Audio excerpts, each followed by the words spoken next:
안녕하세요. 피아니스트 구윤정입니다. 오늘은 베토벤의 중기 소나타에 속하는 18번 소나타의 1악장에 대해서 알아보는 시간을 갖도록 하겠습니다. 이 18번 소나타는요, 사냥이라는 부제를 가지고 있고요. 4개의 악장으로 구성이 되어 있습니다. 바로 앞에 번호 템페스트 소나타와는 완전히 다른 캐릭터를 가지고 있지요. 이 곡이 베를린에서 저의 석사 졸업 연주 프로그램이었는데요. 정말 기억에 남는 곡이에요. 꽤 오랜 시간을 연습을 했었고 제 나름 공을 들여서 연습을 했는데도 불구하고 무대에서 연주가 잘 생각만큼 안 되더라고요. 그래서 오늘 이 곡을 연습하시는 분들께 또 입시곡으로 준비를 하고 있으신 분들께 저의 연습 방법들과 또 이 곡의 흥미로운 캐릭터를 잘 살릴 수 있는 방법들을 모두 한번 다 풀어보도록 하겠습니다. 아직도 구독과 좋아요를 누르지 않으신 분들이 있다면 구독과 좋아요를 눌러주시고 영상을 시청해주시면 정말로 감사드리겠습니다. 네, 이 곡의 조성은 E 플랫 메이저 내림마장조예요. 그런데요, 참 특이한 점은 첫 마디의 첫 코드를 듣고서는 이 곡이 E 플랫 메이저인지 알아차리기가 좀 어려워요. 왜냐하면 으뜸마음으로 시작하지 않고 내림마장조의 버금따린 마음에 6번째 음이 첨가된 화음으로 시작하기 때문이에요. 그래서 이런 점도 다른 소나타와 조금 구별이 되는 그런 특이한 점이 있어요. 일단 첫 코드의 밸런스를 잘 맞추기 위해서는 생각을 하셔야 될 것이 손의 포지션이에요. 손끝의 측면이 건반에 닿을 수 있도록 왼손은 이렇게 왼쪽으로 젖히셔야 됩니다. 손끝의 정면이 건반에 닿게 이렇게 짚으시는 게 아니고요. 왼쪽으로 기울여 보세요. 네, 이게 사실 말이 쉽지 잘 안 되거든요. 그래서요, 먼저 옥타브를 이렇게 짚으시고 그 다음 2번, 그 다음에 3번 이렇게 해보세요. 손끝의 정면이 닿으면 안 되는 이유는요, 지금 악상 기호가 피아노예요. 손끝의 정면이 닿게 짚으시면 소리가 조금 크게 날 수가 있거든요. 왜냐하면 손끝의 무게가 건반에 온전히 떨어지기 때문에 컨트롤이 좀 어려울 수가 있어요. 그래서 손끝의 무게가 조금 덜 떨어지도록 측면이 닿게 잡아주시면 좋겠습니다. 오른손도 마찬가지예요. 지금 손가락 번호가 1번, 2번, 5번이 되거든요. 오른손도 오른쪽으로 젖혀지도록 포지션을 잡아주세요. 그리고 소프라노 도가 제일 많이 소리가 날 수 있도록 새끼손가락으로 건반을 끌어당겨 보세요.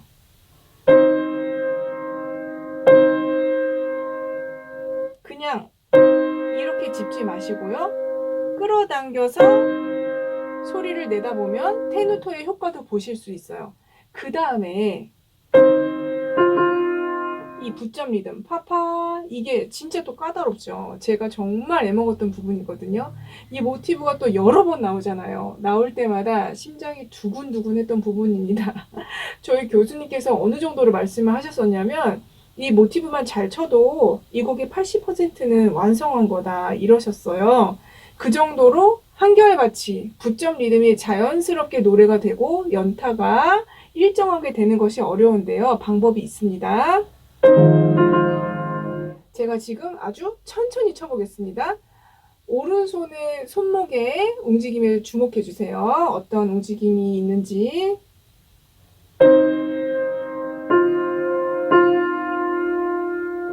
네, 어떤 움직임이 보이셨나요? 설명을 드리면요. 우선 코드를 아까 설명드린 대로 잘 잡으시고요. 도에서 16분음표 파로 올 때 조금 왼쪽 밑으로 오고요. 4분음표 파 마무리하면서 손목을 약간 위로 띄웠습니다. 이 부분 치실 때요. 어떻게 쳐야 하나 고민하지 마시고요. 지금 말씀드린 대로 이 방법을 적용해 보세요. 처음에는 잘 안 되실 수도 있는데요. 천천히 손목이 릴렉스 되는 느낌을 연습해 보시면서 이 동작을 익혀 보세요. 그리고 이 파파 연타를 칠 때는 손가락 번호 3번, 4번 이렇게 바꿔주시는 것이 좋습니다. 그래야 연타의 소리가 2번이 고르게 날 수 있거든요. 테크닉적으로는 이렇게 설명을 드릴 수 있겠고요. 음악적으로 조금 더 설명을 드리자면 도, 파파 멜로디에 짧은 가사를 한번 붙여보세요. 예를 들어서 사랑하는 친구의 이름을 부른다든가요. 조금 쑥스럽고 부끄럽지만 이 부분을 잘 치기 위해서 한번 시도해 보세요. 분명히 도움이 되실 거예요. 이 모티브를 조금 더 능숙하게 하실 수 있어요. 제가 했었던 방법이거든요. 첫 시작의 느낌은요, 뭔가를 질문하는 것 같은 그런 생각이 드는데요. 대답으로 향하는 코드의 진행이 나옵니다.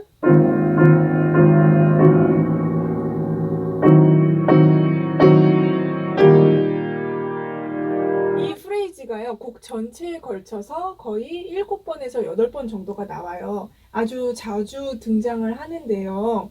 신경을 쓰셔야 할 것이 바로 박자를 잘 계산을 하셔야 돼요. 음악에서 계산이라고 하니까 좀 안 어울린다는 생각이 드시죠?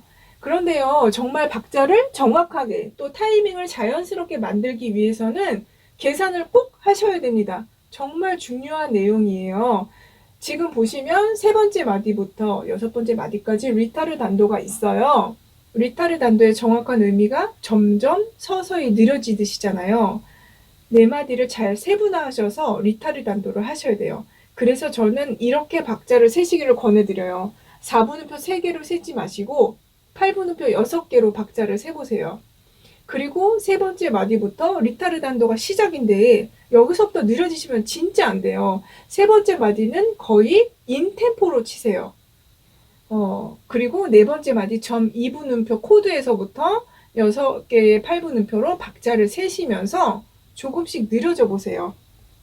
제가 지금 1, 2, 3, 4, 5, 6을 세면서 이 부분을 한번 쳐보겠습니다. 1, 2, 3, 4, 5, 6, 1, 2, 3, 4, 5, 6, 1, 2, 3, 4, 5, 6, 1, 2, 3, 4,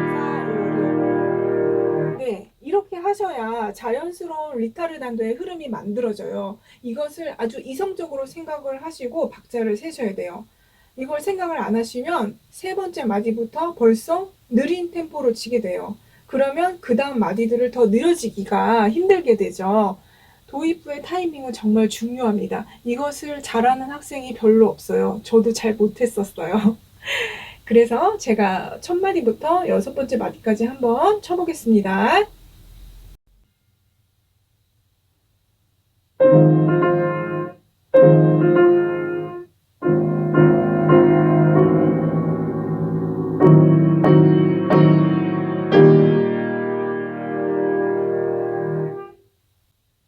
이 부분이 참 미스테리한 느낌을 주면서 화성이 진행이 되는데요.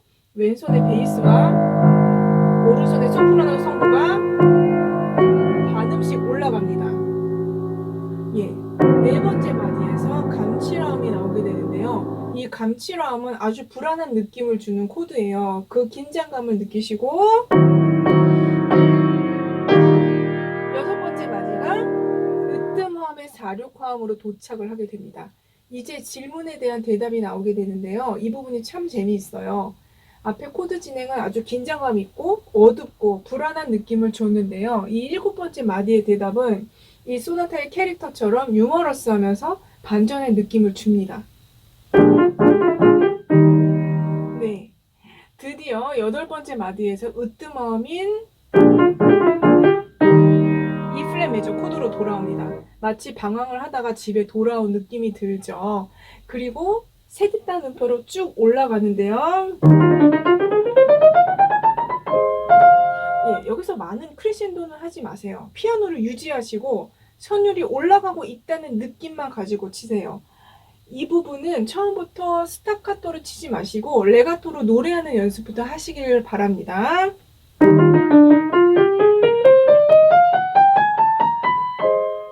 네, 그 다음에 손을 건반에 바짝 붙여서 가볍게 끊어주세요. 네, 또 처음에 모티브가 나왔는데요. 다행히 단선율이에요, 여기는. 이제 또 앞부분처럼 코드 진행이 나오고요.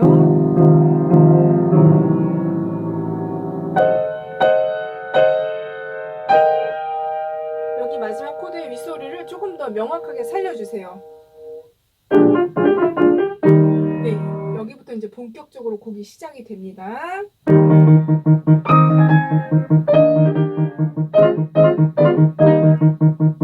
네, 이 부분이 오른손이 듣기에는 참 좋은데 왼손이 엄청 까다롭죠. 우선은 왼손 3도의 윗소리와 오른손의 멜로디가 잘 어우러져야 돼요.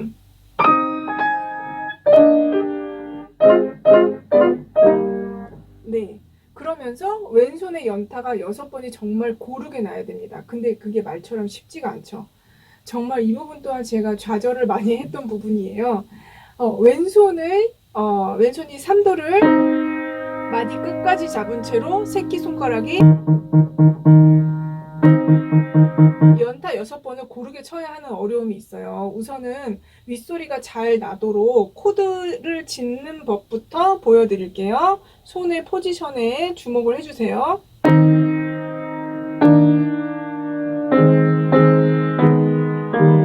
네, 그 다음에 연타 6번을 좀 쉽고 고르게 치는 법을 보여드리겠습니다.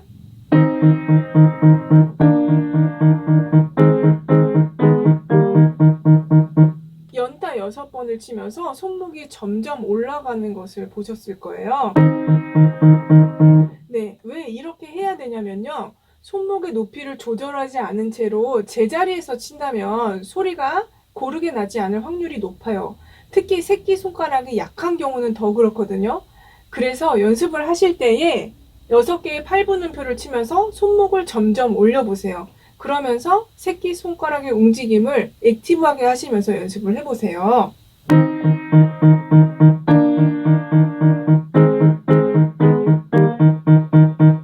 이 연습을 통해서 새끼손가락의 힘도 기르실 수가 있어요. 이 부분은 시간을 많이 투자하셔야 돼요. 그냥 될 수가 없는 부분이거든요. 네, 그 다음에 오른손의 아티큘레이션을 보세요. 16분음표 두음슬러가 나옵니다. 이 두음슬러는 제2 주제에서도 나오고 발전부에서도 자주 나오거든요. 이 부분에서 두음슬러는 아주 경쾌하고 유머러스한 느낌을 살려주는 데에 한몫을 하죠. 그래서 정말 명확하게 연주를 하셔야 돼요. 두음이 연결이 되게 들리면서도 정말 또렷하게 들릴 수 있도록 쳐주세요. 네. 이 스타카토 나오는 부분 빨라지지 않도록 첫음을 잘 잡아주면서 칩니다.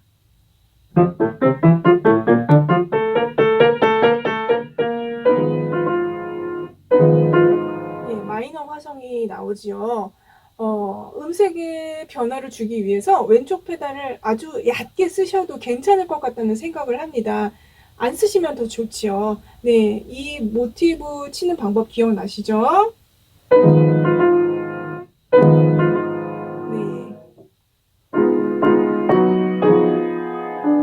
네, 세 번째 마디에서 소프라노 성부와 왼손 베이스 성부가 서로 멀어지는 것을 한번 잘 들어보세요.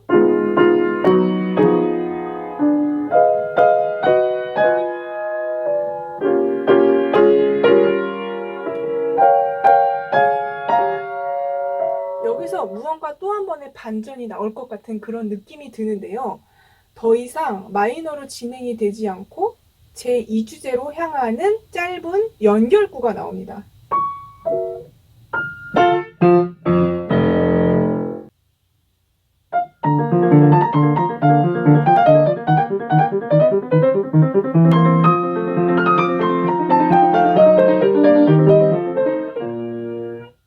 네, 제2주제가 나오는데요. 이 주제 멜로디는 정말 노래하는 듯한 칸타빌레의 느낌이 강하지요.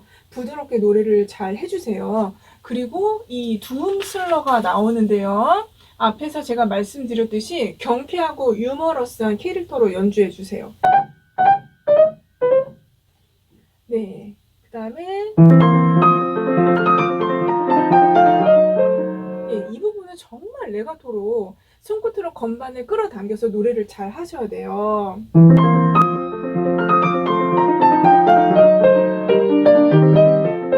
네, 여기는요, 왼손 베이스를요, 왼손 베이스 첫음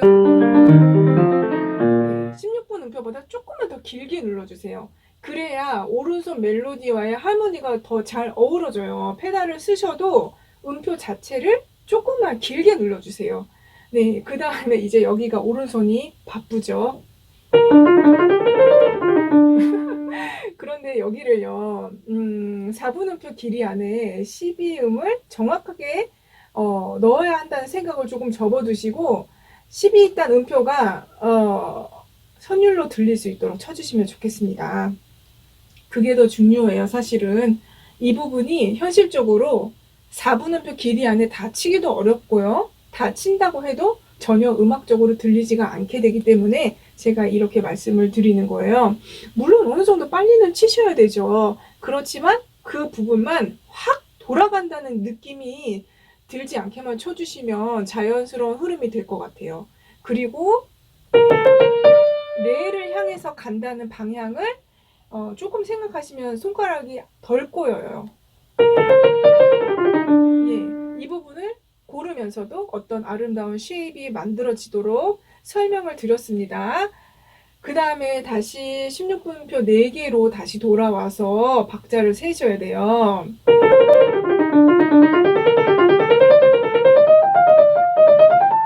예, 여기서 12단 음표 속도의 영향을 받아서 계속 빨리 치는 학생들 많거든요.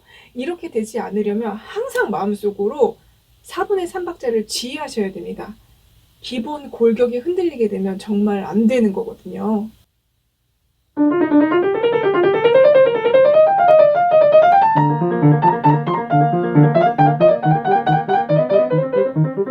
예, 두 번째 주제의 변주가 나옵니다. 이 부분을 처음에 연습을 하실 때에요. 아티큘레이션을 빼시고요. 멜로디 라인을 생각하셔서 우선 레가토로 연습을 해보세요. 제가 한번 조금 천천히 쳐볼게요.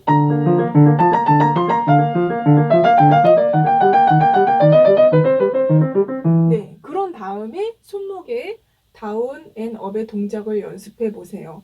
네.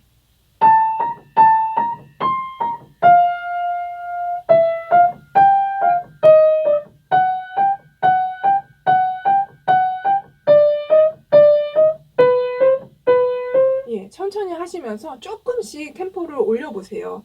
네, 그 다음에 이제 멜로디 라인이 길어요.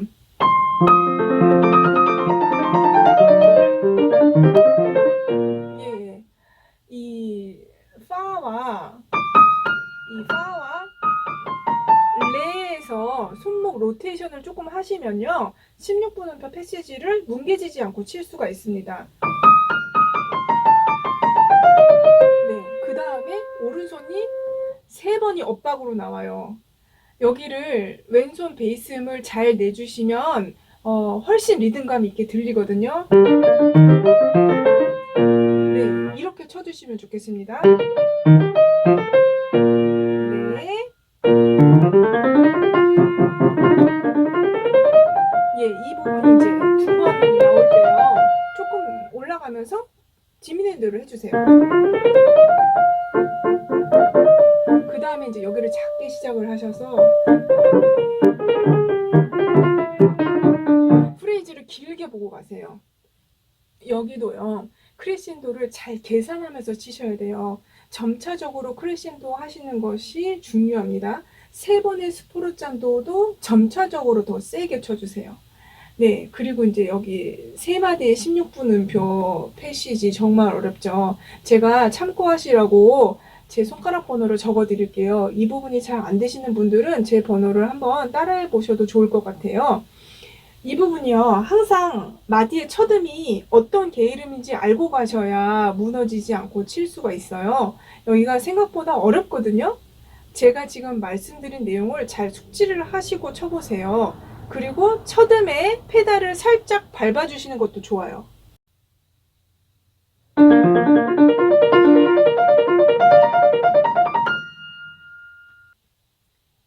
그 다음에요, 제가 악보에 짧게 프레이즈를 나눠서 올렸어요. 이렇게 나눈 대로 호흡하면서 연습을 해보세요. 그냥 쭉 밋밋하게 치지 마시고요.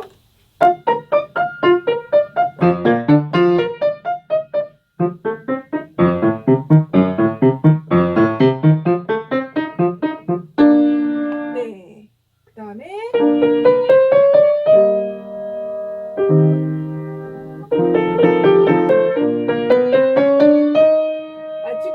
음악을 잘 지켜주시면서 노래를 해보세요. 네, 여기까지가 제시부였습니다. 생각보다 참 설명해야 할 내용이 많으네요. 다음 시간엔 발전부부터 영상을 만들어서 곧 올리겠습니다. 시청해주셔서 감사드리고요. 저는 다음 시간에 뵙겠습니다. 안녕히 계세요.